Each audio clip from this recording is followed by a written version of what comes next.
Lotus. Her zamanki gibi Lovato OBD2 Ford garantili, 4 yıl LPG ve 4 yıl motor garantili. Montajımızı daha önce yaptık. Şu anda 3. bakımına geldi. Bakımları yapıldı.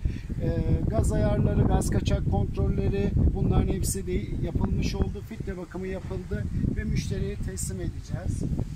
Diğer aracımız Audi A3 Turbo FSI Atiker'in DI sistemi montajı yapıldı. Yol ayarları yapıldı ve müşteriye teslim edeceğiz.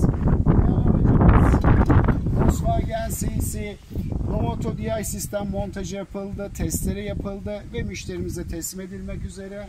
Diğer aracımız Suzuki Fema 224 efsane Fema montajı yapıldı. Yine araç müşteriye teslim edilecek. İyi günler diliyoruz. Sağlıcakla kalın.